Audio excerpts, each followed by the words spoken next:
I was constantly non-going out, totally non-going out, everything at the front door. On New Year's Day, the one time that they said, you can relax it a bit, but perhaps you shouldn't. I did. And I went into my neighbours for a whiskey, and a couple of whiskies and a dram. We kept the distance, we did the bit, but somewhere along the line, in their house I picked it up. And 3 days later I got the track and trace to say that, you've got this, so be careful. And then Friday, I was ill, really, I was unwell. I phoned, I didn't know where I was. That's how bad it hit me. That sounds exaggerated, but it isn't.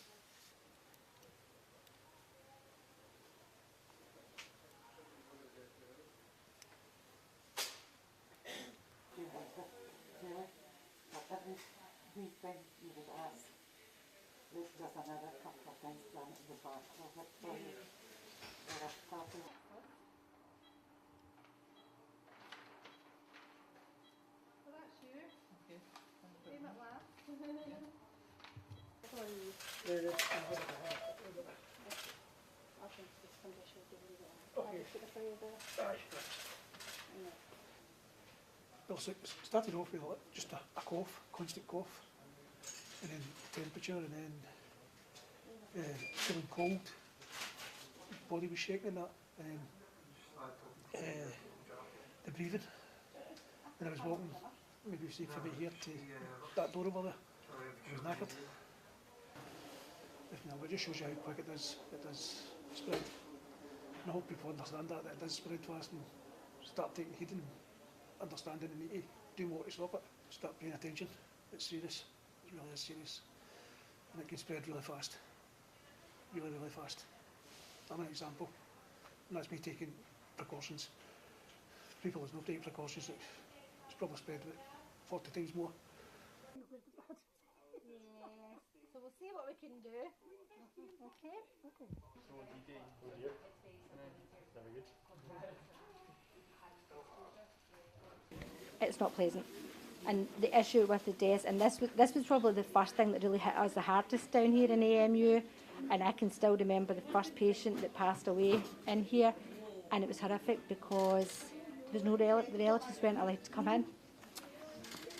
And so we had one patient in particular, and her family were devastated, and with quite a lot of nurses would cry, and so for the first few months.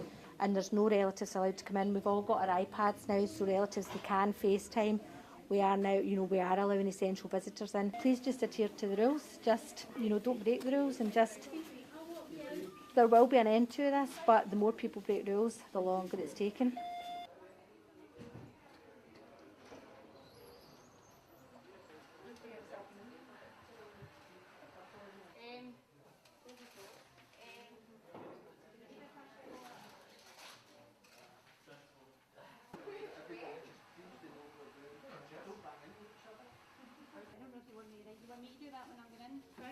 So this is basically our bedside testing for COVID.